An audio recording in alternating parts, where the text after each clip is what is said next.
জাহান্নামে কোনো মানুষকে আল্লাহ জান্নাতে প্রবেশ করাবেন না, আর জান্নাতে কোনো মানুষকে যদি আল্লাহ প্রবেশ করান তাকে আল্লাহ আর বের করে দেবেন না।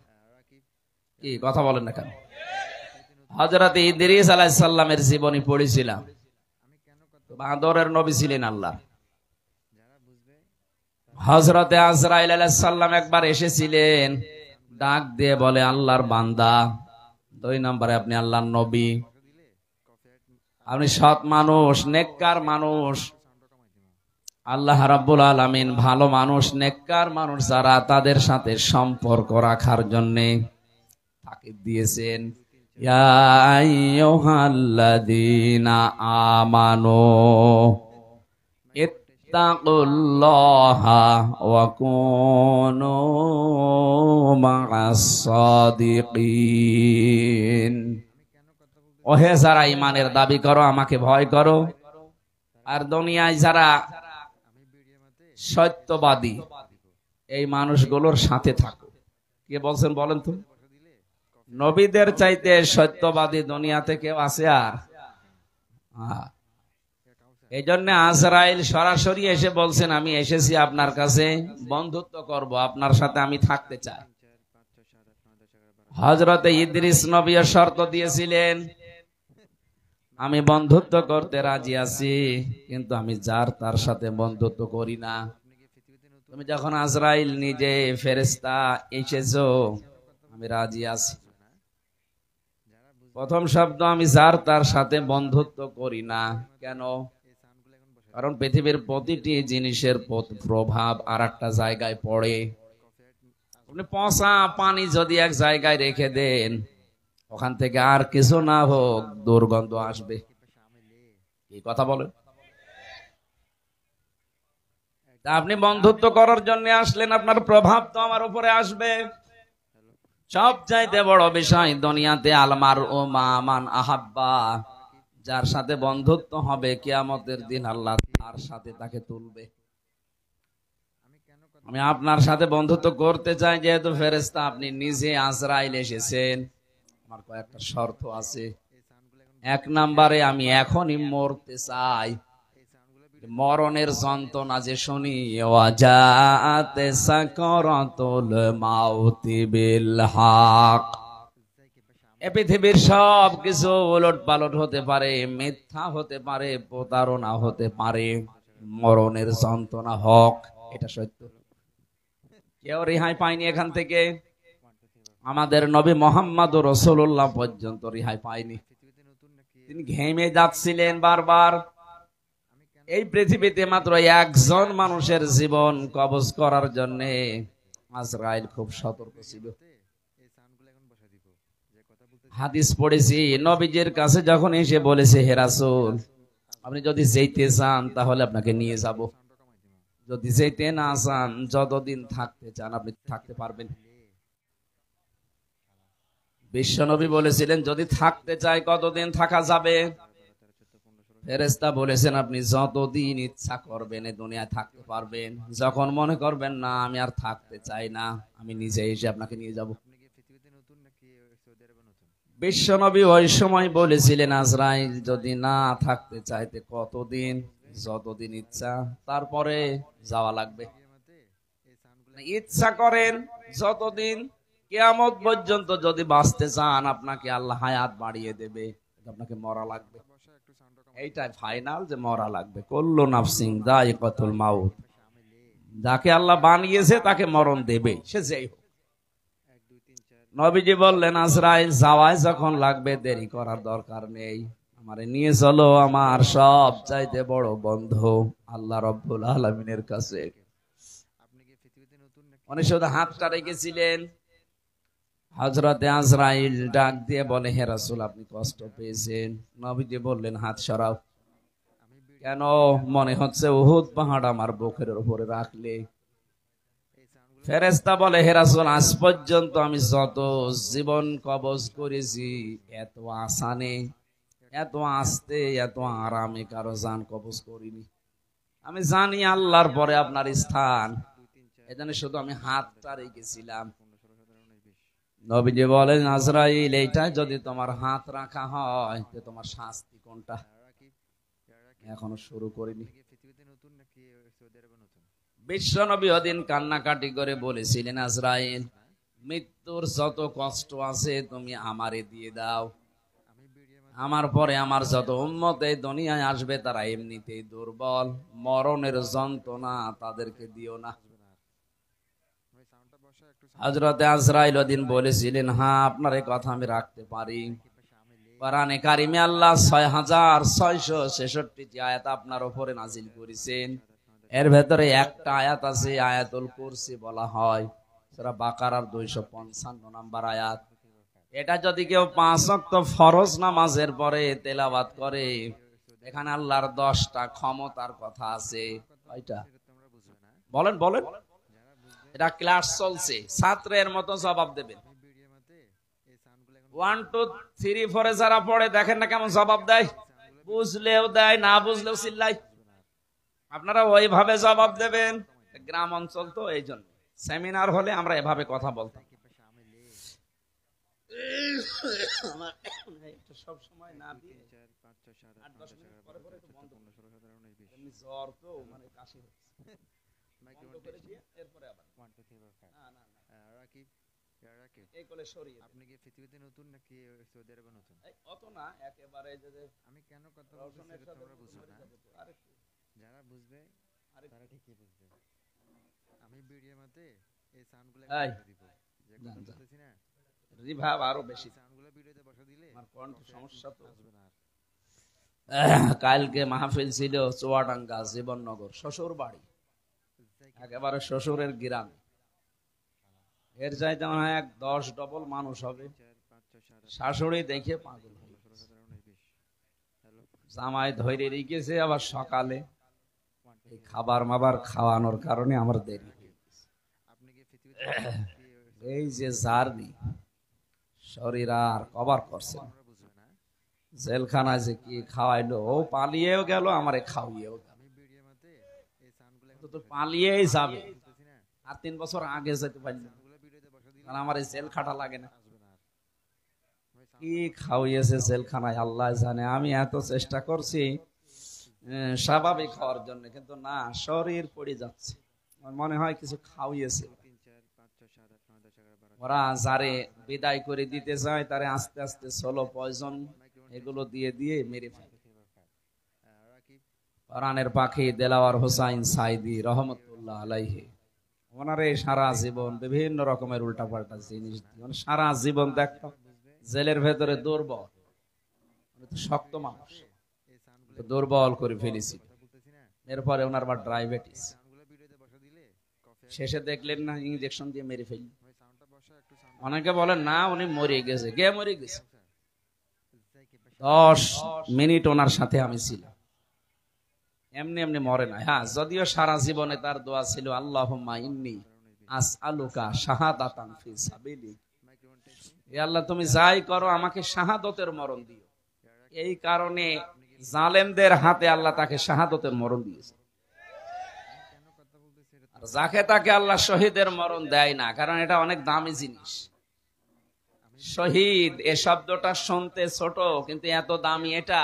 যারা শহীদ হয় তারা মরে না। আলা তাহসাবান্নাল্লাযীনা কুতিলু ফি সাবিলিল্লাহি আমওয়াতা বাল আহইয়াউন ইনদা রাব্বিহিম ইরযাকুন, সূরা আলে ইমরান 169 নম্বর আয়াত। আল্লাহ তাআলা বলেন, হে নবী, যে মানুষগুলো শহীদ হয় এদেরকে আপনি বলবেন না যে মরে গেছে, এমনকি ধারণাও করবেন না। এক জায়গায় আছে ওয়ালা তাকুলু লিমা ইয়ুকতালু, আর এক জায়গায় আছে ওয়ালা তাহসাবান্নাল্লাযীনা কুতিলু।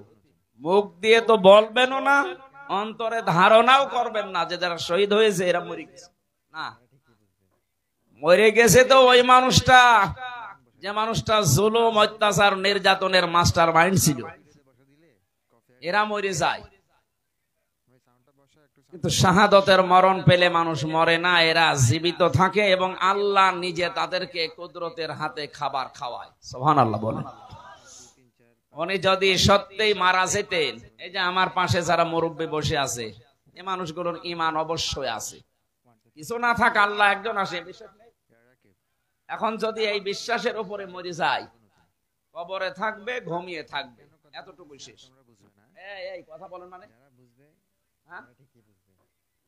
এরপরে 5-7 মিনিট পরে প্রশ্ন করব, যদি বলতে না পারে না এই জায়গায় এসে কানের নিচে দেবে। আর কি মারার কথা নিয়ে এসেছেন। উনি যদি এই অবস্থায় ঈমান নিয়ে মারা যেতে পারে, কবরে শুয়ে থাকবে, মাম বাআসনা মিন মারকাদিনা হাযা মা ওয়া'দার রহমান ওয়া সাদাকাল মুরসালুন।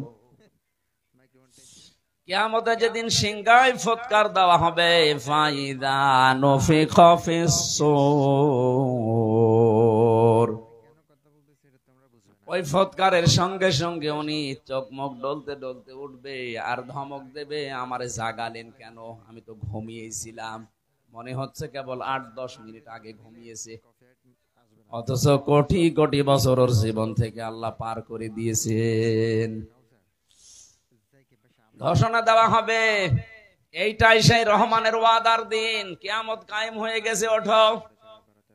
আপনি একটু সামনে দৃশ্যটা নিয়ে আসেন তো নিজের জীবনে, এরকম একটা সময় আমাদের সবার সামনে আসবে, কিয়ামতের ওই কঠিন ময়দান যেদিন কায়েম হয়ে যাবে, একটা ফুৎকারে আপনি উঠবেন, চোখ ডলতে ডলতে উঠে দেখবেন যে সবাই দৌড়াচ্ছে ময়দানে, হাসরের ময়দানের দিকে। ফাইদা নুফিখা ফিস-সূরি ফালা আনসাবা বাইনাহুম ইয়াওমাইযি ওয়ালা ইয়াতাসাআলুন।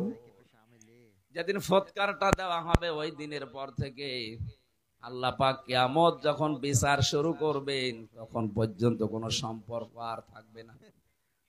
যত রকমের সম্পর্ক দুনিয়া আপনার ছিল, রক্তের বলেন, আত্মীয়তার বলেন, দলীয় বলেন, পৃথিবীর বিভিন্ন সম্পর্ক আমাদের সাথে আছে, এমনকি প্রেমিক প্রেমিকার সম্পর্ক থাকবে না।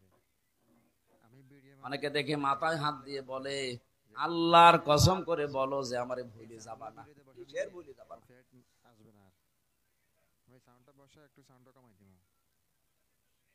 যত রকমের সম্পর্ক আল্লাহ বলেন নসব আনসব, বহু বচন দিলাম, একটাও থাকবে না, সব কাট হয়ে যাবে। ইয়াউমাইযি ওয়ালা ইয়াতাসাআলুন। এমনকি পৃথিবীতে যে মানুষগুলো একে অন্যের কাছে কিছু আশা করে, চায়, এরকম কোন মানুষ দেখলেই তাড়াতাড়ি দৌড়াবে, ওর কাছে কোনো কিছু জিজ্ঞাসা করার সুযোগ দেবে না। দুনিয়া আমরা বিপদে পড়লে বাবাকে দেখলে মনে হয় যে আশা জাগে না, আমার জন্য হয়তো কোনো জায়গায় কিছু চেষ্টা করছেন। আল্লাহর কসম, কোরআনে কারীম সূরা মুমিনুনের ভেতরে আল্লাহ এটা জানিয়েছেন, সিংহায় ফুৎকার দিলেই ওই বাবা পর্যন্ত মনে করবে হয় আমার কাছে আসতে পারে, এজন্য দৌড়াবে। কি করবে? ন্যাংরা মানুষ যেভাবে দৌড়ায় ওইভাবে না। ইয়াউমা ইয়াফিরুল মারউ মিন আখি, এই যে আল মারউ মিন আখি, এর আগে আল্লাহ ইয়াফিরু দিয়েছেন। ইয়াফিরু শব্দের শাব্দিক অর্থ হচ্ছে মাজা তুলে দৌড় দেওয়া। আপনার আত্মীয় স্বজন যত রকমের সম্পর্কের মানুষ আছে, ও দেখা মাত্রই মাজা তুলে দৌড় দেবে। বলেন নাউজুবিল্লাহ। এই জন্য আমার এই কথাটা একেবারে বাস্তব, আপনি নিজের চোখের সামনে মিলাবেন। কিয়ামতের দিন সবাই যখন উঠতে থাকবে, আর শহীদ যারা হয় এই মানুষগুলো খেতে থাকবে। সুবহানাল্লাহ বলতে পারেন না? এই জন্য শহীদ এই শব্দটা খেলাছোড়া বিষয় না। জেলাতে যিনি রাষ্ট্রপতির দায়িত্বে ছিলেন, শহীদ জিয়াউর রহমান, শব্দটা ওনার নামের আগে আন্দাজে লাগানো হয়নি, চিন্তা ভাবনা করে লাগিয়েছে। সারা পৃথিবী জানে এই বাংলাদেশের সংবিধানের উপরে, আল্লাহর উপরে আস্থা, এই কথাটা উনি লিখেছিলেন। কথা বলে না কেন? বিসমিল্লাহির রহমানির রহিম, এটা দিয়ে সংবিধান শুরু হবে, এটা উনি লিখেছিলেন। ওনার জীবনে ভুল ত্রুটি হয়তো আছে মানুষ হিসাবে, আল্লাহ যদি বিচার করে যে আল্লাহর উপরে আস্থা, এই দিকে তাকিয়েও আমার মনে হয় আল্লাহ ওনারে মাফ করে দেবেন। ওনারে মাফ করে দিলে আমাদের বিশাল ক্ষতি হয়ে যাবে। বলেন, আমার ভাইরা, আমি যে কথাটা তুলেছিলাম, শাহাদতের মরণে কোনো কষ্ট নেই। এজন্য আমার আল্লাহ পাক হযরতে মাওলানা দেলাওয়ার হোসাইন সাইদি রহমতুল্লাহ আলাইহি ওনাকে সাধারণ ভাবে জেলখানায় মরণ না দিয়ে জালেমদের হাতে শাহাদতের মরণ দিয়েছেন। কারণ এই মরণে আল্লাহ কোনো কষ্ট রাখেন। মুহাম্মদুর রাসূলুল্লাহ বলতেছে, আজরাইল হাত সরাও। তাহলে যে আয়াতুল কুরসি পড়ার কথা তিনি বললেন, এটা নিজে জান কবজ করবেন তিনি জানাচ্ছেন, হে নবী, আমি যেহেতু সবার জান কবজ করব, আমি আপনাকে এই গোপন সংবাদটা জানালাম। আপনার উম্মতেরা যদি আয়াতুল কুরসির 10টা ক্ষমতা বিশ্বাস করে পড়তে পারে, অনেকের মনে আশা জেগেছে যে আমি আয়াতুল কুরসি পড়ি। আরে ভাই না, এর ভেতরে 10টা জিনিস আল্লাহ সাজিয়ে দিয়েছেন। এই 10টা জিনিস আপনার প্র্যাকটিক্যাল লাইফে, আপনার বাস্তব জীবনে এটা থাকা লাগবে। আপনি আন্দাজে পড়ে গেলেন, একটাও আপনার জীবনে নেই না, ওই রকম আয়াতুল কুরসিতে হবে না। আমি বহু হিন্দুর সাথে মিশে দেখেছি, আমার রিমান্ডে অনেক হিন্দু অফিসার পেয়েছি। আমার আর কোরআনে কারিমে কেমন আয়াত, তো আমার মনে হয় আমার চাইতে ওর কোরআন বেশি জানা আছে।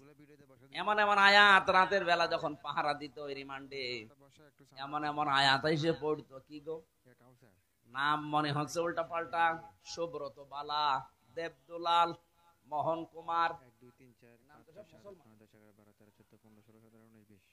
এরা পাহারা দিত কিন্তু আয়াত পড়তো কোরআন শরীফের।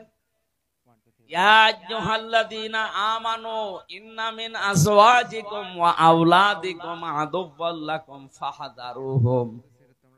কিভাবে পড়েন কোরআন শরীফ? আমাদের আয়াত আছে, যে যে বিষয়ের আয়াতগুলো আছে 8টা 10টা 15 20টা করে আয়াত মুখস্থ করে রিমান্ডে আমার এই ওয়াজ আসবে না। যে আপনি এই ওয়াজ করেছেন এই আয়াতের সাথে, আপনি কেন এই জায়গায় এই কথা ঢুকালেন? বদরের ময়দানে এখানে 14 জন শহীদ হয়েছে, 14 জন কাফের মারা গেছে। আপনি এই জায়গায় তথ্যটা আগে না বলে পরে বললেন কেন? এগুলো ওরা আয়ত্ত করে কেন? ও মানুষগুলো দেখতাম মাঝে মাঝে আল্লাহর ভুল, আমার রিমান্ডে প্রশ্ন করে আর আল্লাহর ভুল, আল্লাহর এই কাজটা ঠিক, আপনার কাছে পরামর্শ নিয়ে আল্লাহ কাজ করার দরকার। সব চাইতে বেশি পেয়েছিলাম ওই যে মাটির নিচে আয়না ঘর, যেটা রিমান্ডে ওখানে নিয়ে যখন রেখে পাহারা দিত, রাত 12টার সময় একদল আসতো, অধিকাংশ হিন্দু, এসে কোরআনে কারিমের এমন এমন আয়াত থেকে প্রশ্ন জিজ্ঞাসা করে, আর ওই 1.5 মিনিট 2 মিনিট ভিডিও শোনায়। দেখেন তো এটা আপনার নাকি? কোথায় বলেছিলেন? চুয়াডাঙ্গায়। এইটা কোথায়? কুষ্টিয়ায়।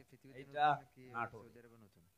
আমি বললাম যে 1.5 ঘন্টা কথা বলি আমি, আগে নেই পরে নেই, 1.5 মিনিট 2 মিনিট কোথা থেকে পান? আমরা সারাদিন বসে বসে শুনি আর দেখি কোন জায়গায় হাত লাগানো যায়। হাত লাগাবেন, হাত লাগাতে হলে আমার চাইতে আপনার আয়ত্ত বেশি থাকা লাগবে। কথা বলেন না কেন? কেউ যদি ভুল ধরতে চায়, আমার আজকের আয়াতের তাফসিরে আমার কোরআনের উপরে মাস্টার্স করা আছে। আমার মতো যারা করেছেন লেখাপড়া, তার উপরে পড়াশোনা করা লাগবে। একটা ইঞ্জিনিয়ার পাশ করে 10 তলা বিল্ডিং এর প্ল্যান দিয়েছে, আর এই যে দোকানে চা খালা, ওর যে হাল হকিকত দেখি আসে, ওই লোক এসে যদি বল না এ প্ল্যানে ভুল হয়েছে, ওর দাঁত মুখ ফেলে ফেলার দরকার নেই। কথা বলছে না? এই লোকটা অনার্স মাস্টার্স করেছে এই বিষয়ের উপরে, এতদিন লেখাপড়া করছে, 16 বছর পড়া লাগে, 16 থেকে 18 বছর। একটা প্ল্যান দিল, আর আপনি চার দোকানদারি করছেন, লবণ ঠিক মতো দিতে পারেন না, মিষ্টি ঠিক মতো দিতে পারেন না, আর আপনি ভুল ধরছেন এই প্ল্যানে। আমার যে মানুষগুলো ভুল ধরছে, অবস্থা কিন্তু ওদের ওই রকমই ছিল। ওরা কিছু কিছু সাবজেক্টের উপরে আয়াতগুলো হাদিসগুলো আয়ত্ত করে করে কি করে ভুল ধরা যায় সেই চিন্তা ছিল। এভাবে যদি 16 বছর 18 বছর কোরআনের উপরে পড়াশোনা করে ভুল ধরা লাগতো, তাহলে আর ভুল ধরবে, এমনকি আল্লাহরও ভুল ধরে। আমি আকিজ গ্রুপে চাকরি করতাম, ওই সময় তাদের খতিব ছিলাম। আপনারা অনেকে জানেন, জানেন না, আকিজের বড় ছেলে যিনি এখন ডাক্তার মহিউদ্দিন, চার বিয়ে করা তো জায়েজ না। দেখেছেন একটা জায়েজ জিনিস হালাল, এটা নিয়ে কত সমস্যা, কেউ ভয়ে কথা বলছে। আরে আশ্চর্য রে, আল্লাহ তাআলা কোরআনে কারিমে বিয়ের কথা শুরু করেছেন দুই বউ দিয়ে, ফাঙ্কিহু, নিকাহ করো, বিবাহ করো। কয়টা? মাসনা দুইটা, সুলাসা তিনটা, রুবা চারটা। আল্লাহ কি এক দিয়ে শুরু করেছেন না দুই দিয়ে?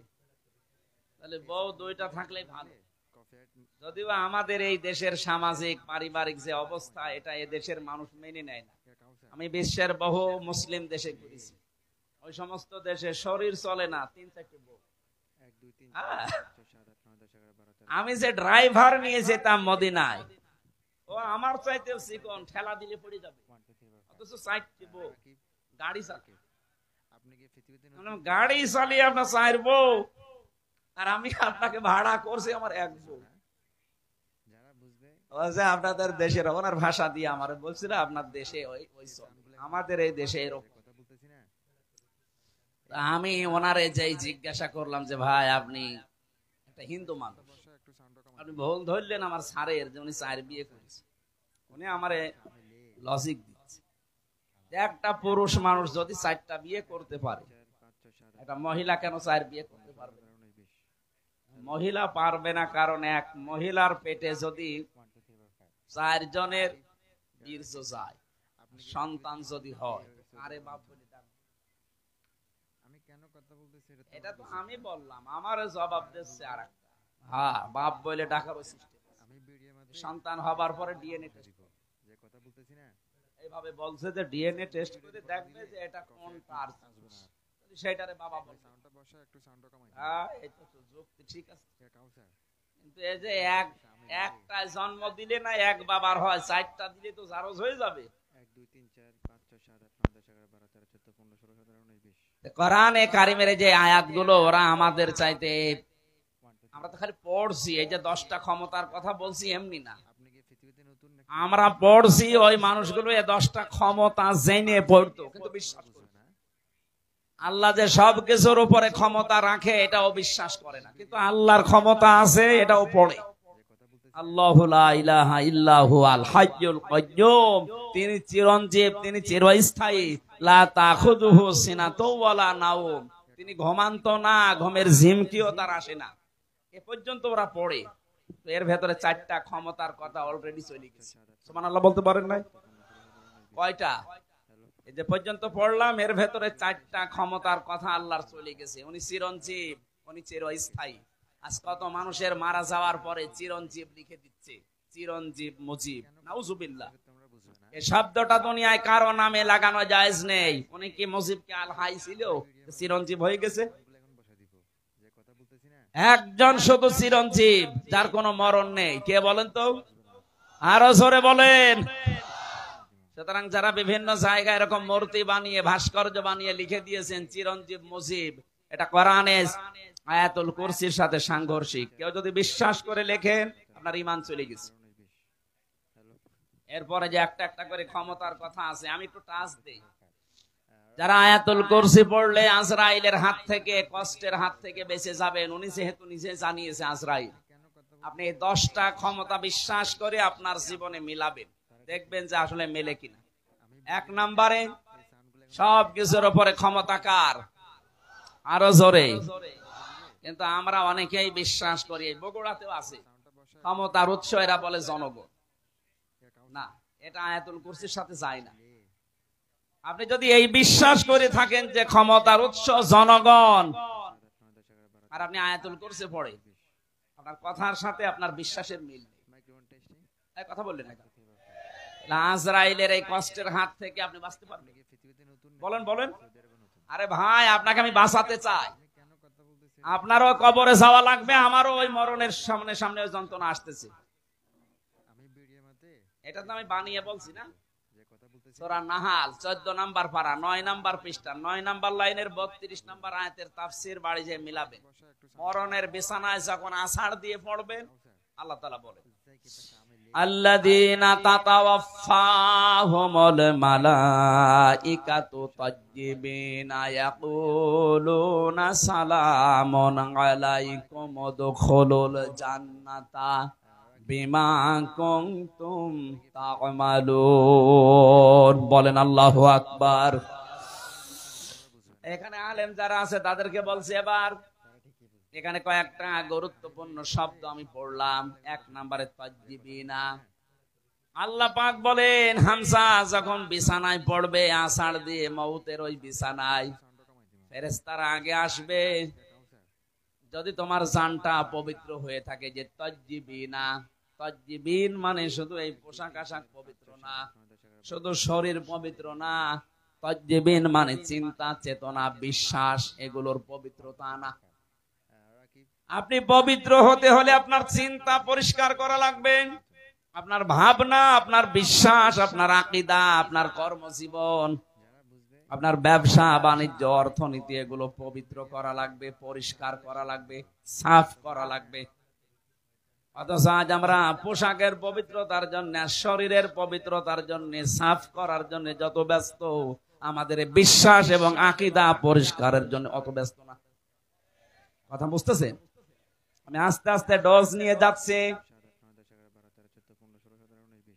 যখন আপনি পড়ে যাবেন বিছানায়, আপনার বিশ্বাস, আপনার আকীদা, আপনার চিন্তা চেতনা যদি পরিষ্কার দেখে ফেরেশতারা, না এটা পবিত্র আছে, তখন বলবে সালামুন আলাইকুম, তোমাদের উপরে আল্লাহর শান্তি, উদখুলুল জান্নাহ, ওই যে জান্নাত দেখা যাচ্ছে, প্রবেশ করো। জোরে বলেন সুবহানাল্লাহ। আমাদের জীবনে এরকম একটা মুহূর্ত আসুক, আমরা চাই না? বলেন বলেন। এজন্য আয়াতুল কুরসি পড়লে আজরাইল আর কিছু বলবে না, বিষয়টা এমন না। 10টা ক্ষমতা বিশ্বাস করে তারপরে পড়া লাগবে। আল্লাহ আমাদেরকে এইভাবে পড়ে আজরাইলের হাত থেকে বেঁচে যাওয়ার তৌফিক দেন, বলেন আমিন। হযরতে ইদ্রিস নবী বলেছিলেন, ফেরেশতা আমি মরতে চাই। আমি শুনেছি যে সব কিছু মিথ্যা হলেও মরণের যন্ত্রণা মিথ্যা না। আপনি আমারে দেখান, আমারে মেরে ফেলেন, কেমন কষ্ট লাগে আমি দেখবো, এরপরে আবার আমারে জীবিত করে দেবেন, কারণ জান কবজ করার দায়িত্ব তো আপনার। ঠিক আছে। দ্বিতীয় নম্বর শর্ত আমার, আপনি বলেছিলেন জান্নাত জাহান্নাম এগুলো আমি আল্লাহর কাছ থেকে জানি। জান্নাত জাহান্নাম আছে, জাহান্নামে কেমন করে আল্লাহ শাস্তি দেয়, ওই শাস্তিটা আমি চোখে দেখবো, আমারে দেন। জাহান্নামের ভেতরে দিয়ে দেন, আমি দেখে তারপরে আপনি আমারে আবার বের করে দিবেন। ঠিক আছে। জান্নাতের ভেতরে কি শান্তি আছে, কি আরাম আছে, কি আনন্দ আছে, এইগুলো আমি দেখবো, এই নিয়ামত। এগুলো দেখা শেষ হয়ে গেলে আপনি আমারে আবার বের করে দেবেন। ঠিক আছে। মরণের যন্ত্রণার এই কথা বলার পর ফেরেশতা আজরাইল আল্লাহকে বলেছিলেন, রব্বুল আলামিন গিয়েছিলাম তো ভালো জায়গায় নবী মনে করে, কিন্তু এই লোকটা তো ভেজাল, মরতে চায়। আল্লাহ পাক বলেন, আমার বান্দা যখন আকাঙ্ক্ষা করেছে, ঠিক আছে কাজ করো। মেরে ফেললেন, আবার জীবিত করে দিলেন। আমি তাফসীরের ভাষায় হাদিসটা পড়তে গিয়ে দেখেছি, এই যে হযরতে ইদ্রিস নবী কিন্তু শক করে মৃত্যুবরণ করেছিলেন। কি করে বলেন বলেন? শকের মরণ কেমন হয় দেখি, মৃত্যুর যন্ত্রণাটা। হযরতে ইদ্রিস নবী পরবর্তীতে দুনিয়ার মানুষকে জানিয়েছে, তোমরা জানো এই যে শক করে যে মরতে গেলাম, শকের এই মরণে কেমন কষ্ট হয়েছে। জীবিত ছাগলকে জিন্দা অবস্থায় চামড়া খুলে লবণ দিলে যেরকম লাগে, আমার ওই রকম লাগছিল। ও বগুড়াবাসী, শকের মরণে যদি এই হয়, আমরা যারা মরতে রাজি না তাদের কিছুই হবে না। তারপরও তো তিনি একজন নবী। ঠিক আছে, আপনি আমারে নিয়ে চলেন জাহান্নামে। জাহান্নামে আমি দেখতে চাই কেমন করে আল্লাহ শাস্তি দিচ্ছে। দেখালেন জাহান্নাম ঘর ঘর করে আবার বের করে নিয়ে আসলেন, নিয়ে যান আমারে জান্নাতে। জান্নাতের ভেতরে প্রবেশ করিয়ে সব দেখাচ্ছে, সব শেষ হয়ে গেছে। বলছে কি এবার চলেন। হযরত ইদ্রিস নবী ডাক দিয়ে বলে, আল্লাহর ফেরেশতা চলে যাও। আমি যাব না, কেন? কারণ আমি আল্লাহর বাণী এটা জানি, খালিদিনা ফিহা লা ইয়াবগুনা আনহা হিওয়ালা। কোন মানুষ যদি জান্নাতে একবার যেতে পারে, আল্লাহ কোনদিন তাকে বের করে দেবে না, আর সে বের হতেও চাইবে না। আল্লাহ যখন বলেছে যে বের করে দেবে না, আমি তো চাই না বের হতে, তুমি ডিস্টার্ব করো কেন, চলে যাও। আজরাইল আলাইহিস সালাম বলছে, আল্লাহ তোমার নবী ইদ্রিস তো খুব চালাক। আল্লাহ বলেন ফিরে আসো, আমার নবী ইদ্রিসের কপালে আমি এইটাই লিখেছিলাম। বলেন সুবহানাল্লাহ। আমি শুধু আলহামদুলিল্লাহ সুবহানাল্লাহ বলার জন্য আপনাকে এখানে বসিয়ে রেখেছি তা না। এখানে শিক্ষা কি পেলাম? হযরত ইদ্রিস নবী কিন্তু যে কোনো কায়দায় জান্নাতে গেছে। কথা বলে না কেন? ওনাকে আল্লাহ বের করে দিয়েছে, আর উনি বের হতে চাচ্ছে। নবীজির কথা অনুযায়ী এটা যদি জান্নাতের বাগান হয়, বিশ্বাস আমাদের আছে না নেই? এখান থেকে আমার আল্লাহ আপনাকে বের করে দিচ্ছে, আপনি বের হয়ে যাবেন। এখন যেটা চলে যাবে মনে হবে ও জান্নাত ভালো লাগছে না, এবার যান চলে যান, ওই যে চলে যাচ্ছে। আপনি জাহান্নামে যাবেন, জান্নাত ভালো লাগছে না, চলে যান। যারা এই ময়দানে এসে সত্যি জান্নাত মনে করে আমরা বসে আছি, যদিও জান্নাতের ভেতরে এরকম পচা লাইট থাকবে না, এরকম লাইট থাকবে, কয়েকটা সামিয়ানা দিয়ে ঘিরে দেবে নাকি। হাদিস হচ্ছে যাকে সর্বনিম্ন জান্নাত দেওয়া হবে তামাম দুনিয়ার 10 দুনিয়ার সমান। আজ যারা জমি জায়গা হয় না, খালি মানুষের আত্মসাৎ করেন, তাদের কত জমি লাগবে, এরকম দুনিয়া 10টা বানিয়ে দেবে। জোরে বলেন আল্লাহু আকবার। এই জন্য আল্লাহ রসুলের প্রতি যাদের বিশ্বাস আছে, এ দুনিয়া তাদের কাছে তুচ্ছ মনে হয়। আমরা হয়তো ওই পর্যায়ে পৌঁছাতে পারিনি, তাই যার হালকা পাতলাও পৌঁছিয়ে গেছে, শুধু বাংলাদেশ না তামাম দুনিয়াও তার কাছে মশার ঠ্যাঙের মতো মনে হয়। কারণ তামাম দুনিয়া না, এরকম 10টা দুনিয়া আল্লাহ তার ইমানের কারণে তাকে জান্নাতে দান করবেন। আল্লাহ যেন আমাদের এরকম একটা পরিবেশ দেন, বলেন আমিন। দরুদ আর সালাম পাঠ করার মাধ্যমে আমরা কোরআনে কারিমের একটা আয়াত পড়েছি, সূরা নিসা। কোন সূরা? আজকের আলোচনার বিষয় হচ্ছে অধিকার। এই জিনিস থেকে আমরা প্রায় 53 বছরই কম বেশি বঞ্চিত আছি। অধিকার থেকে আমরা বঞ্চিত না? হযরতে মুআজ ইবনে জাবাল রাদিয়াল্লাহু তাআলা আনহু ইয়ামেনের গভর্নর হয়ে তাকে যখন আল্লাহর নবী পাঠাচ্ছিলেন, ডাক দিয়ে বললেন, মুআজ, আল্লাহর উপরে তোমার যে অধিকার, তোমার উপরে যে আল্লাহর অধিকার তুমি কি জানো? বলছে না। আপনি ভালো জানেন। নবীজি বললেন, তোমার উপরে আল্লাহর হক হচ্ছে তুমি আল্লাহর একনিষ্ঠ ভাবে গোলামি করবে, ইবাদত করবে। আর আল্লাহ পাক তোমার উপরে, তোমার আল্লাহর উপরে হক হচ্ছে আল্লাহ পাক দয়া করে তোমারে মাফ করে জান্নাতে দিয়ে দেবে। এজন্য আমার উপরে আল্লাহর কিছু হক আছে। মাওলানা আব্দুল বারী সাহেব বলল, হয়তো আমি একটু আঁচ পেয়েছিলাম, একটু ঘুমিয়েছিলাম, যখন উঠলাম দেখলাম এই আয়াতগুলো পড়ছিল। বাবার স্ফলিঙ্গ দিয়ে দ্রুত গতিতে যে পানিটা বের হয়ে যায়, না পাক পানি দিয়ে মায়ের রেহেমের ভেতরে আল্লাহ পাক মানুষকে আস্তে আস্তে তৈরি করতে থাকেন। সুম্মা খালাকনান নুতফাতা আলাকাতান ফাখালাকনাল আলাকাতা মুদগাতান ফাখালাকনাল মুদগাতা ইযামা ফাকাসাউনাল ইযামা লাহমা। যারা বলেন সুবহানাল্লাহ। আল্লাহ পাক বলেন, এই যে নতফা, মদগা, আলাক, আস্তে আস্তে করে রূপান্তর করি 40 দিনে 40 দিনে 40 দিনে। আলাক শব্দের শাব্দিক অর্থ হচ্ছে যোগ। কি বললাম? পানির নিচে যেগুলো থাকে মানুষের শরীরের সাথে লেগে যায়, মায়ের জরায়ুর ভেতরে দেওয়ালের সাথে ঠিক 40 দিন আমরা এইভাবে যোগের মতো ঝুলিয়েছিলাম। এখান থেকে আস্তে আস্তে চর্বি, চামড়া, গোশত এগুলো দিয়ে দিয়ে আমার আল্লাহ মানুষ বানিয়েছেন। রক্তের প্রবাহমান ধারা তৈরি করেছেন শরীরের ভেতরে। একটা আলাদা আকৃতি দিয়েছেন আমাদেরকে তিনি নিজে। এই যে ফেরেশতাদের দেখতে পাচ্ছেন এই বডিটা, এটা ফেরেশতারা বানিয়েছে। আর এই যে আকৃতি যেটা মুখ, এর ভেতরে আল্লাহ 5টা ইন্দ্রিয় শক্তি দিয়ে আল্লাহ নিজে বানিয়েছেন। বলেন সুবহানাল্লাহ। এই মাথার ভেতরে জিনিস আছে কয়টা? বলেন বলেন। চিন্তা আসে কোন জায়গা থেকে? মাথা থেকে। বলেন না কেন? শোনেন আপনি কি দিয়ে? কান দিয়ে। কথা বলেন। নিঃশ্বাস নিচ্ছেন, দেখছেন আপনি চোখ দিয়ে। 5টা ইন্দ্রিয় শক্তি গুরুত্বপূর্ণ, এগুলো সব এই মাথা কেন্দ্রিক। আল্লাহ এই জন্য নিজে এটা তার হাত দিয়ে বানিয়েছেন। লাকাদ খালাকনাল ইনসানা ফি আহসানি তাকওয়িম। অবশ্যই আমি সব চাইতে সুন্দর আকৃতি দিয়ে বানিয়েছি মানুষকে। কে বলছে? আরো জোরে বলেন। এত সুন্দর করে আমি মানুষ বানালাম। পৃথিবীর একটাই সৃষ্টি, এই যে কাবা শরীফ, যদিও কালো গিলাপ দিয়ে ঢেকে রাখা আছে। দুনিয়ায় কত কিছু তো কালো দেখি আমরা। এই যে ভমর কালো, কোন মানুষ একবার ভমর দেখে আর একবার তাকাতে মনে বলে আমি পাইনি। কথা বলছে না কেন? পেঁচা, বাদর, চামচিকা,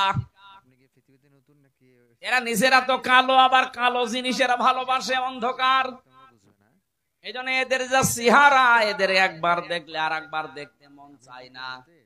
কাবা শরীফও কালো, একটা এমন একটা আকর্ষণ আল্লাহ ওর ভেতরে দিয়েছেন, যতবার তাকাবেন মনে হয় আর একবার তাকায়। নবী যে জানিয়েছেন পৃথিবীর 2টা জায়গা আছে যেখানে তাকিয়ে থাকলে সওয়াব হয়। একটা কাবা শরীফ, আর একটা আপনার মা আর বাবা। জোরে বলেন সুবহানাল্লাহ। মায়ের দিকে বাবার দিকে কেউ যদি মহব্বতের নজরে তাকিয়ে থাকে, একটা নফল হজের সওয়াব হয়ে যায়। সাহাবী বললেন, হে নবী, আমি যদি 100 বার তাকাই। বিশ্ব নবী বলেন, মা বাবার দিকে 100 বারও যদি কেউ তাকায়, 100 বারই নফল হজের সওয়াব হবে। অথচ কয়েকদিন আগে যে রংপুরের নীলফামারী, কিশোরগঞ্জ একটা থানা আছে, ওখানে যেয়ে দেখলাম বৃদ্ধাশ্রমে এই লাইনে আর এই লাইনে কত মা বাবা বসে চোখের পানিগুলো ফেলছে। এদের চোখের দিকে তাকালে আমি বুঝতে পেরেছি এরা সন্তানের জন্য বরদোয়া করছে। যে মায়ের দিকে বাবার দিকে শুধু তাকালেই হজের সওয়াব হয়ে যায় নফল, অথচ ওরাও তো কোনো মা বাবার সন্তান ওদেরও আছে, ওরা রেখে এসেছে নিজের ইচ্ছা করে ওই বৃদ্ধাশ্রমে। একটা সন্তান বলেন তো কখন তার মা আর বাবাকে বৃদ্ধাশ্রমে রেখে আসে? আমার যতটুকু মায়া মহব্বত ইমান আছে আমার দ্বারা সম্ভব না। যদি আমার বউ ছেলে মেয়ে সব ছেড়ে দেওয়া লাগে, তাও আমার মা আর বাবাকে বৃদ্ধাশ্রমে রেখে আসা সম্ভব না আমার ইমানে। ওরা তো রেখে এসেছে। কথা বলে না কেন? ওরা রেখে এসেছে কোন কারণে? ওদের পেছনে কোন কারণ আছে। আমি একবার রাঙ্গামাটি গিয়েছিলাম, লংগদু থানা, ওখানে একটা বৃদ্ধাশ্রম আছে। বললাম আমারে নিয়ে চলেন তো দেখি আসি। যে দেখি একটা লোক কলেজের প্রফেসর কাঁদতেছে। কি আপনি কি হয়েছে? বলছে আমার মা।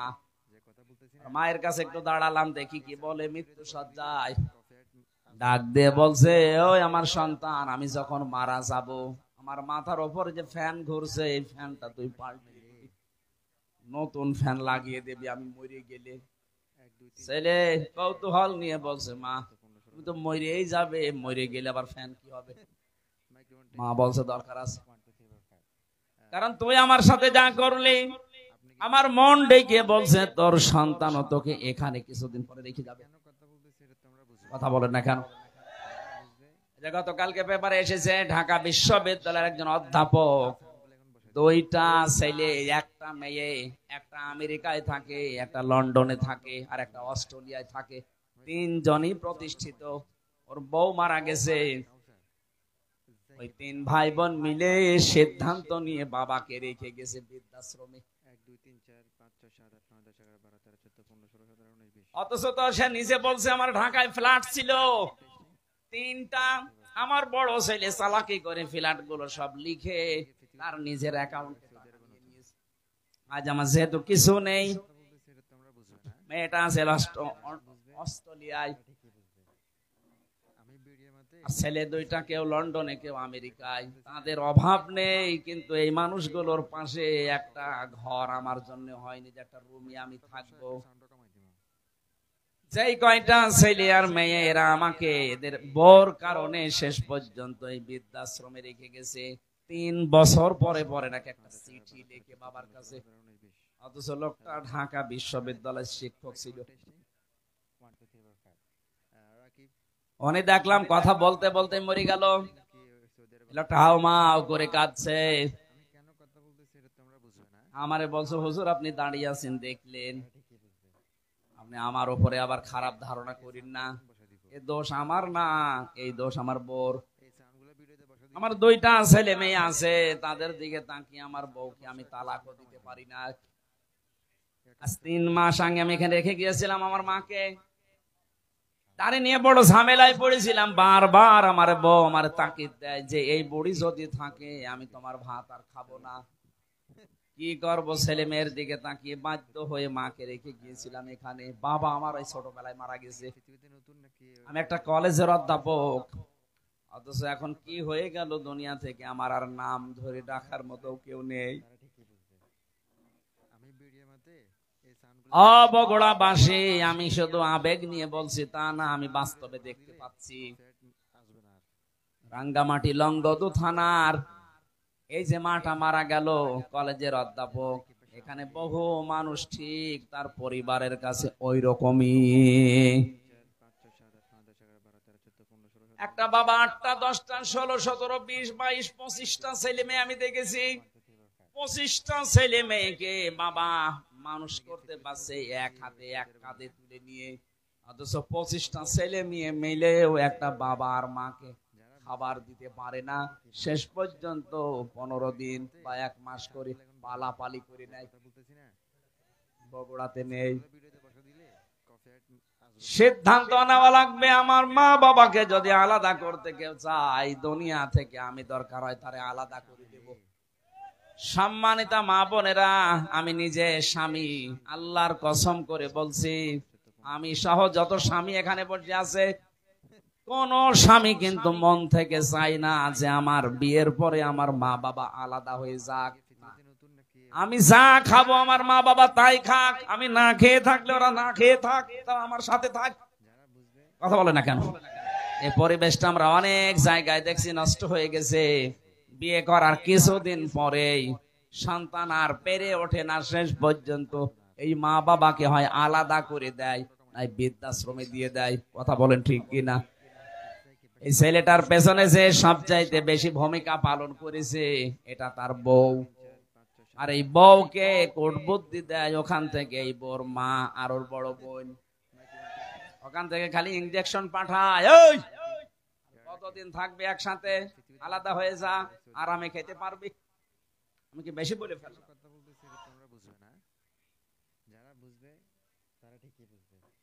আল্লাহ রাব্বুল আলামিন বলেন, এত কষ্ট স্বীকার করে করে তোর মা তোকে পেটে বহন করে চামড়া গোশত চর্বি দিয়ে যখন একটা আকৃতি তোকে বানিয়ে দিলাম, এই মানুষটাকে আমি আল্লাহ আস্তে করে মায়ের পেট থেকে বের করে নিয়ে আসলাম। আল্লাহু আখরাজাকুম মিন বুতুনি উম্মাহাতিকুম, মায়ের পেট থেকে আস্তে করে বের করার দায়িত্ব আমার। এই দায়িত্বটা এখন ডাক্তাররা পালন করছে, আল্লাহর উপরে এখন আর নেই। কথা বলেন না কেন? আজ 100টার প্রায় 95টা সিজার ছাড়া হচ্ছে না। প্রশ্ন আসতে পারে, তাহলে আপনারা কেন এই স্টেজে যারা বসে আছে এদের কি মা ছিল না, নাকি আকাশ থেকে? এদের মাকে তো সিজার করা লাগে নাই, অথচ আমাদেরটা এখন করা লাগছে। অধিকাংশ মানুষের মেয়েদের ভরসাই হয়ে গেছে না, হবে না, সিজার করাই লাগবে। আল্লাহ বলছেন, ঠিক আছে তোর দায়িত্ব আমি ছেড়ে দিলাম, যা তোর ওই হাইব্রিড বাচ্চা আমি কেটেই বের করব। কথা বলেন না কেন? রব্বুল আলামিন বলেন, আমি যখন আস্তে করে দুনিয়া থেকে নিয়ে আসলাম, কি অবস্থায় তুই ছিলি জানিস? লা তা'লামুনা শাইয়া, কিচ্ছু বলতে পারতিস না, শুধু ট্যাঁ ট্যাঁ করে কান্না ছাড়া তোর কোনো ভাষাও ছিল না, আওয়াজও ছিল না। বিজ্ঞান এখন প্রমাণ করছে এই কষ্টটা নিয়ে, কেন কম্পিউটারে সব দেখা যায়। একটা মানুষ সর্বোচ্চ কষ্ট সহ্য করতে পারে 45 ইউনিট। কত? পৃথিবীর প্রতিটি জিনিস পরিমাপ করার যন্ত্র আছে। এই যে ব্যান্ডেলটা, এটা কতটুকু, এটা পরিমাপ করার জন্য একটা অস্ত্র আছে না, ফিতা আছে। ফিতা আপনি কাউকে দেন, সে এই ফিতা দিয়ে মাপ দিয়ে বলতে পারবে এটা কতটুকু। আপনি যদি এইরকম চাউল নিয়ে এসে বলেন এটা মেপে দেন, দাড়ি পাল্লা আছে, কথা বলেন না কেন। এই যে পানির বোতল আছে, এটা লিটার সিসি কেজি দিয়ে মাপা হয়। পৃথিবীর প্রতিটি জিনিস মাপ করার জন্য আলাদা আলাদা যন্ত্র আছে। আল্লাহ পাক বলেন তোর মা তোকে দুনিয়ায় আনতে যে কষ্টটা পেয়েছে, ডেলিভারির কষ্ট, এইটার জন্য একটা পরিমাপের যন্ত্র আছে। এই কষ্টটা পরিমাণ হচ্ছে 45 ইউনিট। এর বেশি হলে পুরুষ মানুষ মারা যাবে। কিন্তু একটা মা দুনিয়ার ময়দানে সন্তানের মুখ দেখতে হলে 57 ইউনিট কষ্ট সহ্য করা লাগে। কত? 45 থেকে 57। আপনি টের পাচ্ছেন? রব্বুল আলামিন বলেন আস্তে আস্তে যখন তোকে এভাবে নিয়ে এসে কথা বলা শিখালাম, খাওয়ালাম, এভাবে হামজা বানালাম, তোর প্রতি আমার কিছু দায়িত্ব আছে। আমি তোকে যা যা দেওয়ার সব দিয়ে দিয়েছি। এখন তোর উপরে আমি আল্লাহ কিছু চাই। এইটা ওয়াবুদুল্লাহ, তোরা আমার ইবাদত করবি। আর ইবাদতটা কি, এইটাই আমরা অনেকে জানিও না, মানিও না। অনেকে মনে মনে ভাবে না, আবার জেনে ফেললে আবার কাজ করা লাগবে, জানি না তাই মানি না, ভালো আছি না। সাফ কথা শুনে, ইসলামের কোন নিয়ম নীতি যদি আপনি জানেন কিন্তু মানেন না, তাহলে আপনার একটা গুনাহ হবে। কয়টা? আর ইসলামের কোন নিয়ম আপনি জানেনও না, মানেনও না, আপনার ডবল গুনাহ হবে। কেন বলেন? কারণ আপনি জানাও ফরজ, মানাও ফরজ। জানার ফরজ আপনার আদায় হয়েছে, মানার ফরজ আদায় হয়নি, এজন্য গুনাহ হবে কয়টা? এটা আপনি জানেনও না, মানেনও না। আপনার জানার ফরজ যেহেতু আদায় হয়নি, মানার ফরজও আদায় হয়নি। এজন্য যারা বলে জানার নাম ইসলাম না, মানার না ইসলাম, এটা একটা শয়তানি। আপনি না জানলে মানবেন কি করে? এলাকায় বহু মানুষ আছে সুদ খায় কিন্তু জানে না এই ধান্দায়, মনে মনে ভাবে আল্লাহর কাছে আমি বলবো আল্লাহ আমি জানতাম না। এই যে যারা টাকা ছেড়ে রাখেন, 1000 টাকা ছেড়ে দেয়, 1 মাস পরে 1200 টাকা করে নেয়, এটা যে সুদ হয় অনেকে জানে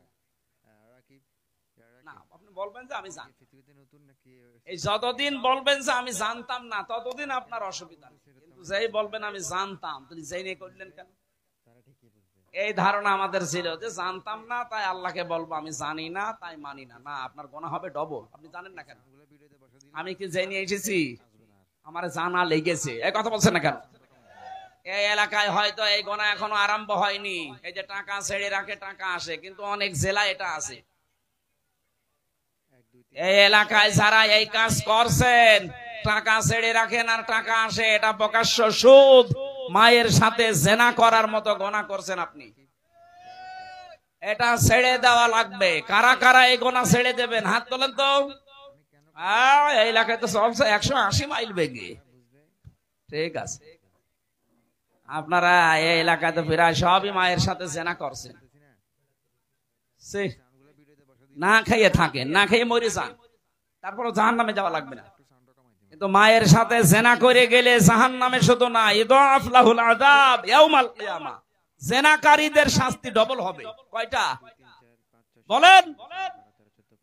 এই গুনাহটা এখনো পর্যন্ত আপনার এলাকায় আছে, আর আপনি নামাজ পড়েন, রোজা রাখেন, হজ করে আসেন। কিসের হজ করেন? আজকেই সিদ্ধান্ত নিয়ে বাড়ি যাবেন যে না আমি আর এই গুনার সাথে নেই, টাকা যা ছেড়ে রেখেছি আগামী মাস থেকে টাকা শুধু 1000 দিলে 1000ই নেব, 1200 নেব না। পারবেন না ভাই? এটা যদি আপনি নাই পারেন তো কেন কষ্ট করে রাতের বেলা বসে আছেন? আপনি বাড়ি যেয়ে ঘুমান আর আপনার আমল নামায় উঠতে থাক, আপনি এই জায়গায় লেখা উঠবে আপনি মায়ের সাথে জেনাকারী। বলেন নাউজুবিল্লাহ। কুষ্টিয়ার বড় বাজারে দেখলাম আসরের নামাজ পড়ে গেল, আমার সাথে নামাজ পড়ে দোকানের সামনে দিয়ে ঘুরতেছে, আর কে টাকা দেয়, টাকা নিয়ে কি লেখে, কি গো নামাজ পড়ে আসলো আর এই লোক এত টাকা পায়। চলে যাওয়ার পরে দোকানদারকে বললাম, ভাই কিসের টাকা দিলেন? হুজুর বলা যাবে না। বলা যাবে না মানে? প্রতি মাসে মাসে উনি একবার করে এখানে আসে, আল্লাহরে ওলি টাকা নিয়ে যায় আমার কাছে, 10,000 করে আমারে টাকা দেয় মাসে মাসে, আর এক হাজারে 100 টাকা করে বেশি। এটা কি সুদ? বলেন না কেন? এগুলো স্বর্ণের দোকানে দেখলাম বেশি দেয় ওরা।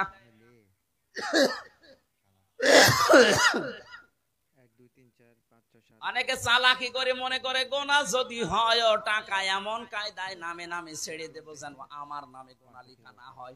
অনেকে বউর নামে টাকা ছাড়ে, জাহান নামে যদি যাই বউ যাবে।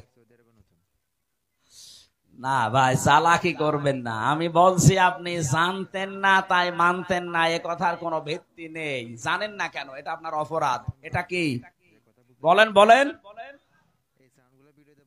আপনার উপরে আল্লাহর হক এইটা যে নেই থেকে আপনাকে আব্দুল বারী আল্লাহ বানিয়েছে। আপনার প্রতি আল্লাহর কিছু হক আছে। আল্লাহর হক হচ্ছে আপনি তার ইবাদত করবেন এমন ভাবে।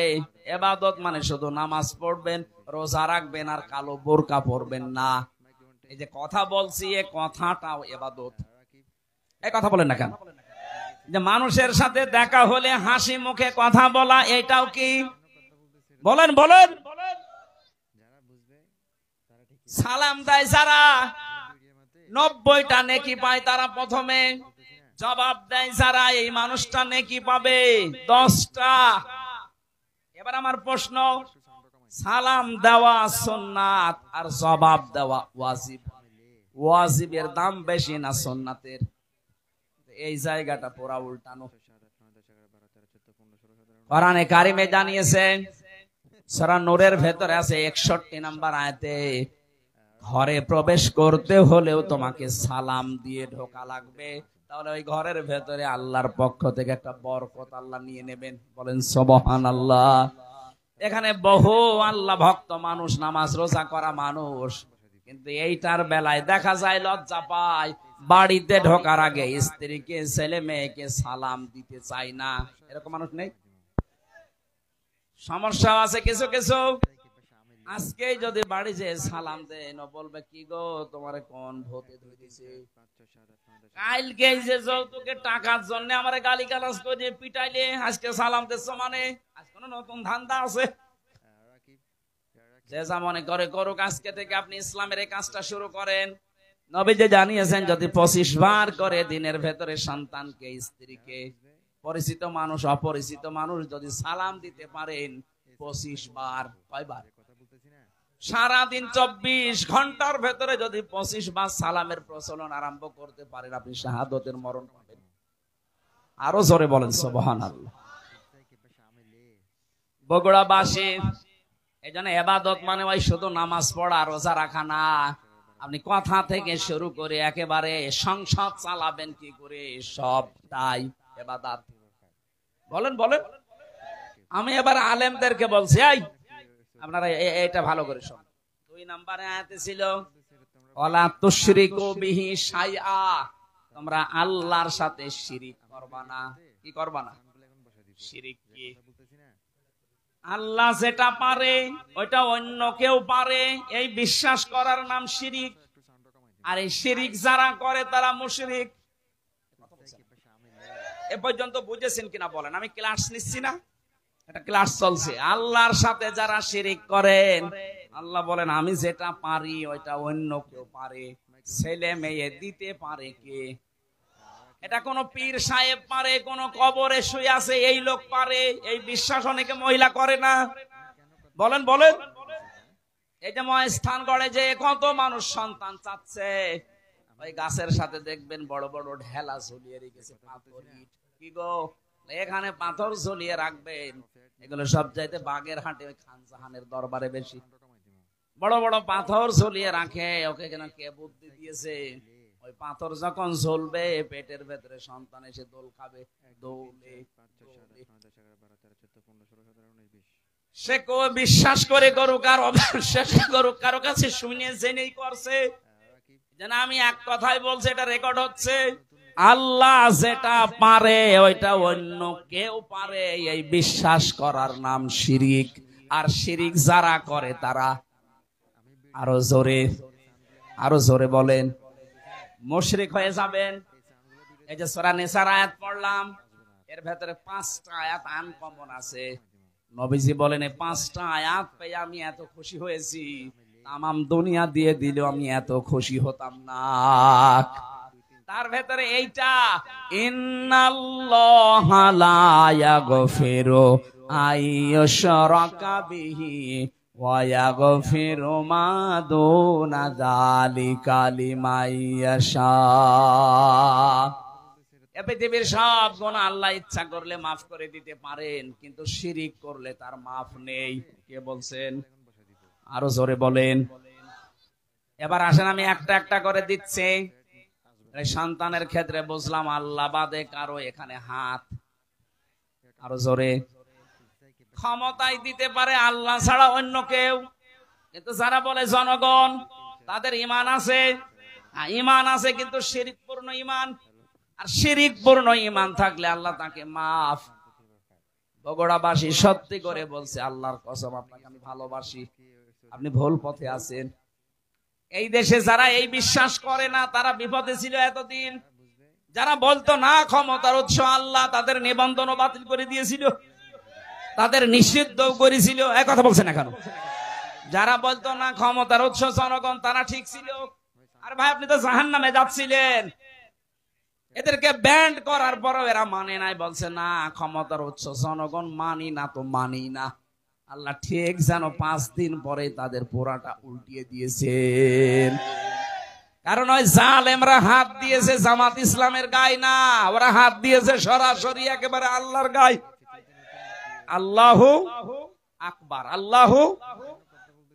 আপনি এই জায়গায় বলেন যে আল্লাহ সবকিছুর উপরে, আর এই ক্ষমতার মতো একটা ছোট্ট জিনিসের কাছে এসে বলছেন না এইটার মালিক আল্লাহ না জনগণ।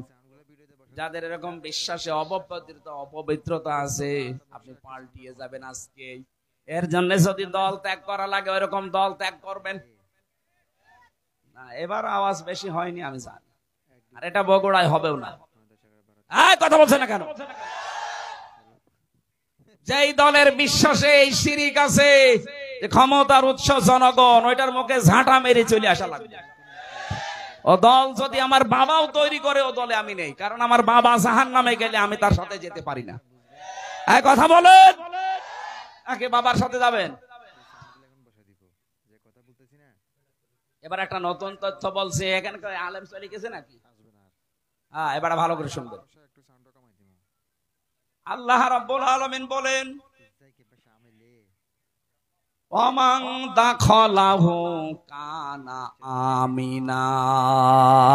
সূরা আলে ইমরানে আছে, 93 নম্বর আয়াতের মাঝের অংশে আছে। রব্বুল আলামিন বলেন, এই যে কাবা শরীফের যে চত্বরটা, এখানে কেউ প্রবেশ করলে তাকে আল্লাহর নিরাপত্তা দিয়ে দেয়। কে? ফিহি আয়াতুম বাজ্জিনাতুম, এখানে আল্লাহর বিভিন্ন নিদর্শন আছে। মাকাম ইব্রাহিম একটা নিদর্শনের নাম, মাকাম ইব্রাহিম, যেটা লিফট হিসাবে ব্যবহার করে ওই পাথরের উপরে দাঁড়িয়ে দাঁড়িয়ে ইব্রাহিম আর ইসমাইল নবী কাবা ঘর বানিয়েছিলেন। এই যে লিফট আবিষ্কার হয়েছে এই পাথর থেকে, দাঁড়ালে এই লিফটের মতো চলে যেত উপরে। আবার যখন মনে করতেন আমি নেমে পাথর আবার নিতে চাই, তখন আবার নিচে নেমে পড়তো। যারা হজে গেছেন দেখেছেন কাবার পাশে কয়েক হাত ধরে হযরতে ওমর ওই পাথরটা ওখানে রাগিয়ে রেখেছেন, আগে কাবার সাথে ছিল। এখন মানুষের সুবিধার্থে এটা করা। আল্লাহ পাক বলেন এই চত্বরের ভেতরে আল্লাহর বহু নিদর্শন আছে। তার 1 নাম্বার নিদর্শন, ইন্না আউওয়ালা বাইতি উবদিআ লিন-নাস লাল্লাযী বিবাক্কাতা মুবারাকাও ওয়া হুদাল লিল আলামিন। পুরাতন প্রাচীন একটা নাম মক্কা শরীফের বাক্কা। কি নাম? এই মক্কার নাম ছিল বাক্কা। এই বাক্কায় পৃথিবীর প্রথম ঘর আল্লাহ প্রতিস্থাপন করে দিয়েছেন, তার নাম কাবা। নাম কি? এই 75-এর ভেতরে কেউ গেলে তাকে নিরাপত্তা দিয়ে দেয়, শান্তি স্বস্তি, সে নিরাপদ হয়ে যায়। কে? আরো জোরে বলেন। আমি কেন এটা বলছি বারবার বলেন তো? আমি এটা বোঝাতে চাই, কাবা শরীফের চত্বরটা আল্লাহ এমন নিরাপদ বানিয়ে দিয়েছেন, অথচ ওই এরিয়ার বাইরে গেলে অনেক উল্টাপাল্টা কাজ চলছে, রাহানাজানি চলছে, ছিনতাই চলছে, মারামারি চলছে, রক্তপাত চলছে, ধোঁকাবাজি চলছে। কিন্তু কাবার চত্বরের ভেতরে কোনো মারামারি রক্তপাত বলেন বলেন এমন কি কেউ বাবার হত্যাকারীও যদি দেখে কাবার চত্বরের ভেতরে, না, নরম হয়ে যায়, না এখানে মারা যাবে না, বাইরে চলেন। তার এই যে বারবার আমি কথাটা তুলছি এই কারণে, এখানে যেহেতু আল্লাহর বিধান মতো মানুষ চলছে, এই কারণে জায়গাটা পরিপূর্ণ নিরাপত্তা দিয়ে বেষ্টন করা। এদিকে তাকান, তাকান এদিকে। কাবার এই চত্বরটা বিধান চলে কার? এজন্য জায়গাটা নিরাপত্তা দিয়েছেন কে? কাবা শরীফ থেকে বাংলাদেশের দূরত্ব 6000 কিলোমিটার। এইটা তো আর কাবা না, কথা বলে না কেন? তাহলে এই 56,000 বর্গ মাইলের বাংলাদেশ যদি কেউ নিরাপত্তা চাদর দিয়ে ঢেকে রাখতে চায়, এখানেও চিন্তায় হবে না, এখানেও রক্তপাত হবে না, এখানেও ধোঁকাবাজি হবে না। ওখানে যেমন আল্লাহর বিধান কায়েম করার মাধ্যমে আল্লাহ নিরাপত্তা দিয়েছেন, 56,000 বর্গ মাইলে আল্লাহর বিধানটা কায়েম করে দেন, ঠিক কাবা শরীফের মতো হয়ে যাবে। এটা আমি বানালাম। সূরা আনামের 82 নম্বর আয়াতে এই তথ্যটা আছে, আল্লাযীনা আমানু ওয়া লাম ইয়ালবিসু ঈমানাহুম বিযুলমিন উলাইকা লাহুমুল আমন। আল্লাহ পাক বলেন, এই যে মানুষগুলো এইভাবে আল্লাহর কুদরতি আঙ্গুল এই বগুড়া ধনুটের দিকে তাকিয়ে বলছে, এই যে এই মানুষগুলো আল্লাহর পক্ষ থেকে নিরাপত্তা পাওয়ার হকদার। কারা? যারা তাদের ঈমানের সাথে শিরিক মিশ্রণ করে না। এখানে জুলুম মানে শিরিক। তাহলে আমরা বাংলাদেশকে যদি কাবার মতো নিরাপত্তা দিতে চাই, 56,000 বর্গ মাইলে বসবাস করে যদি আমরা নিশ্চিন্তায় থাকতে চাই, আমাদের চুরি ডাকাতি ছিনতাই রক্তপাতের হত্যার কোনো ভয় থাকবে না, আয়না ঘরের কোনো অস্তিত্ব থাকবে না। তাহলে এই দেশে যারা আছি শিরিক মুক্ত জীবন গঠন করা লাগবে। আর জোরে বলা লাগবে। শিরিক কি? এই আয়াতের দ্বিতীয় শব্দ এটা, আবুদুল্লাহ ওয়ালা তুশরিকু বিহি শাইআ। আল্লাহর ইবাদত করবা আর শিরিক করবা না। শিরিক এবার আমি পেয়েছি তাফসিরে, শিরিক বিল জাত, শিরিক বিল সিফাত, শিরিক বিল ইখতিয়ারা, শিরিক বিল হুকুক। এই 4 প্রকার গুলো আবার শ্রেণী বিভাগ করে করে 8 প্রকার, 12 প্রকার, 22 প্রকার, 42 প্রকার, 72 প্রকার, 120 প্রকার পর্যন্ত শিরিক আছে। সবগুলো আমি নোট করেছি। এক একটা বিষয়ের উপরে এত কথা আল্লাহ লুকিয়ে রেখেছে, যত গবেষণা করবেন তাফসীর আকারে তত বের হবে। জোরে বলেন আল্লাহু আকবার। এই জন্যই তাফসীর করতে গেলে এরকম সময় লাগে। এখন শিরিক শব্দ নিয়ে যদি এত বেশি, ইবাদতের ব্যাখ্যা ছিল 9টা, শিরিকের ব্যাখ্যা আছে 27টা। এটা প্রকার হিসাবে ভাগ করা যায় 120 প্রকার, 120 শ্রেণীতে। এতগুলো শিরিক থেকে যদি সত্যি আমরা মুক্ত হতে পারি, দেশের মানুষ, আমরা তো চেষ্টা চালাচ্ছি। আমাদের শ্বাসে শিরিক থাকবে না, আমাদের আকীদায় শিরিক থাকবে না, আমাদের সমাজে শিরিক থাকবে না, আমাদের সংসদেও শিরিক থাকবে না। সংসদে এক শিরিক ছিল, আল্লামা দেলাওয়ার হোসেন সাইদি রহমতুল্লাহ আলাইহি ওটা তুলে দিয়েছেন। এই যে মাথা নিচু করে, মুসলমানের মাথা শুধু নিচু হবে কার সামনে? ওই স্পিকারের সামনে এইভাবে যাওয়া লাগতো আগে, মাথা নিচু করে। উনি বলেছেন না, মুসলমানের এই দেশে এই শিরিক চলতে দেওয়া যায় না, সিস্টেম করে ওইটা বাদ দিয়ে দিয়েছে। এখন আর ওইভাবে যাওয়া লাগে না।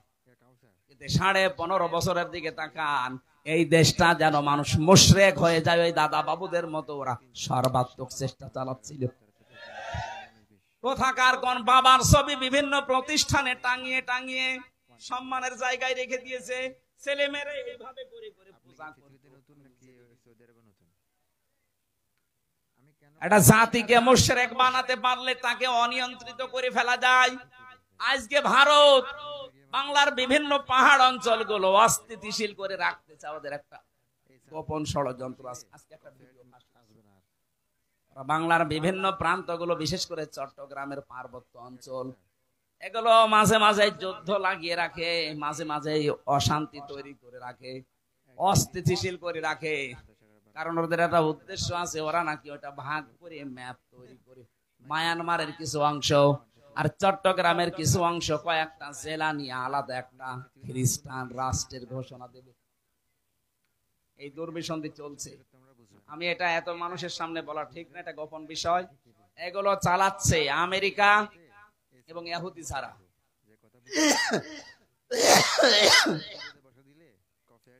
এদের এই গোপন ষড়যন্ত্র যদি বাস্তবায়ন হয়ে যায়, এই যে উপদেশটা 3 বার পাল্টিয়ে গেল, ডক্টর মোহাম্মদ ইউনূস থেকে একবার, এরপরে আবার কয়েকজন, এরপরে কয়েকদিন আগে আবার 3 জন। এগুলো এমনি এমনি করছে না, একটা দুর্বিসন্ধি আছে। সব চাইতে ভয়ঙ্কর এর ভেতরে এই ফারুকি, এই লোকটা মেয়েতে মেয়েতে ছেলেতে ছেলেতে বিয়ে করা, এই যে সমকামিতা, এটা প্রমোট করে। এইগুলো নিয়ে সে সিনেমাও বানিয়েছে। এই যে পরকীয়া প্রেম করে মানুষ উদ্বুদ্ধ হয় কি করে, সে তার নিজের স্ত্রী তিশাকে এই সিনেমায় কাজে লাগিয়েছে। Third person singular number, bachelor, আমি উপন্যাস পড়েছিলাম, ওইগুলো দেখছে এখন সিনেমা বানাচ্ছে। আমার বিশ্ববিদ্যালয়ে থাকাকালীন একটা অভ্যাস ছিল, ক্লাসের পড়া যাই হোক, আমি উপন্যাস পড়তাম খালি। এই দেখেছিলাম ওই সময়, ওইগুলো দিয়ে দিয়ে এখন নতুন নতুন সিনেমা তৈরি করছে। আর এগুলোর লেখক যারা, আমি ওই লেখকের নাম নিতে ঘৃণা করি। ওই মানুষগুলো যা করে গেছে, পরকীয়া প্রেমের মাধ্যমে পুরা একটা সংসার জাহান্নামী হয়ে যায়। 2, 3, 4, 5 সন্তানের ছেলে মেয়ের মা সব রেখে আল্লাহর রাস্তায় চলে যায়। কথা বলছেন, এটা আল্লাহর রাস্তা, শয়তানের রাস্তা না। পরকীয়া প্রেমে যারা আছেন, আপনি আজকেই তওবা করে ওই মোবাইল নাম্বার ওই বান্ধবীর বলেন আর ওই পরকীয়া প্রেমিক প্রেমিকার এক্ষুনি ডিলিট করে দিবেন। ও বলছে ঠিক, তার মানে ওর মোবাইলে আছে। ঠিক আছে, আয়াতের 3য় কথা ছিল, রব্বুল আলামিন বলেন, হে পৃথিবীর মানুষেরা, ওয়াল জারিদিল কুরবা ওয়াল জারিল জুনুবি ওয়াস সাহিবি বিল জামবি ওয়াবনিস সাবিল। পৃথিবীর ময়দানে যারা আত্মীয় স্বজন আছে, প্রতিবেশী হোক আর অনাত্মীয়, তাদের সাথে মিলমিশ করে চলবা, ভালো ব্যবহার করবা। আজ হাজারো মানুষের কারণে প্রতিবেশী অশান্তিতে আছে, অথচ লোকটা নামাজ পড়ে। কথা বলে না কেন? আরে প্রতিবেশী মানে আপনার বাড়ির পাশে সে আছে, শুধু সে না, আপনি বাসে যাচ্ছেন বগুড়া থেকে ঢাকা পর্যন্ত, এই যে 4-5 ঘন্টা সময় লাগবে, আপনার পাশের সিটে যে আসে সে 5 ঘন্টার প্রতিবেশী। বলেন বলেন, আপনি সিট এমন ভাবে কাজ করে নিয়েছেন যে সে পা রাখবে সেই জায়গাও নেই না, আপনি প্রতিবেশীকে কষ্ট দিতে পারেন না। এত বেশি কথা জিবরাইল নবীকে প্রতিবেশী সম্পর্কে শোনাতেন। নবীজি বলেন, আমার মনে হচ্ছিল আমার জমি জায়গার ভাগ, এই মিরাস, এইটাও নাকি প্রতিবেশীকে দেওয়া লাগতে পারে নাকি। আবার বলেন তো, এত গুরুত্ব যার, তাদের সাথে আজ আমাদের সম্পর্ক দা কুমড়ার। এগুলো টাউনে তো আরো বেশি, গ্রামেও আছে। মুরগিতে ধান খেয়েছে, এই নিয়ে প্রতিবেশীর সাথে গন্ডগোল। বলেন বলেন, আমা মালাকাত আইমানুকুম, সাবধান, নিজেরা অধীনস্থ যারা আছে তাদের সাথে খারাপ ব্যবহার করবা না। নবীজির জীবনের শেষ কথা 2টা, তিনি বলেছিলেন as-সালাত as-সালাত ওমা মালাকাত আইমানুকুম as-সালাত। উম্মতেরা, আমি তোমাদের রেখে গেলাম, যাই করবা করবা, নামাজ ছাড়বা না। আর অধীনস্থ যারা আছে, কাজের লোক, মেয়ে ছেলে যাই বলেন, তাদের সাথে ভালো ব্যবহার করবা। নবীজির জীবনের শেষ কথাই এইটা। আল্লাহ আমাদেরকে আয়াতটা বাস্তব জীবনে মেনে নেওয়ার তৌফিক দেন, বলেন আমিন। আল্লাহুম্মা আমিন। লা ইলাহা ইল্লা আনতা সুবহানাকা ইন্নী কুনতু মিনাজ জালিমিন। ও মাবুদ, আমার কণ্ঠে ব্যথা করছে, চাতক পাখির মতো তোমার বান্দারা শুনছে। আমরা কোরআনে কারিমের আয়াত থেকে যতটুকু শিক্ষা পেয়েছি বাস্তবে আমল করার তৌফিক দাও। শিরিক মুক্ত বাংলাদেশ, জুলুম মুক্ত বাংলাদেশ গঠনের মাধ্যমে এটাও তুমি কাবার চত্বরের মতো নিরাপত্তা দিয়ে ঢেকে দাও। এ মাহফিলের আয়োজন করতে গিয়ে যারা শ্রম দিল এই যুবকগুলোকে কবুল করো। যত মানুষের সাথে ইনভলভ আছে আল্লাহ এদেরকে ওমরের মতো বানিয়ে দাও। সম্মানিতা মা বোনদেরকে কবুল করো। রব্বুল আলামিন বহু কষ্ট স্বীকার করছে আজকের এই অনুষ্ঠানের জন্য যারা মা বোনেরা সহ প্রত্যেককে তুমি তার স্ব জায়গায় পুরস্কার দিয়ে দাও। মাওলানা আব্দুল বারী রশিদি আমার বড় ভাইকে কবুল করো, তার সন্তান দুইটাকে মঞ্জুর করো।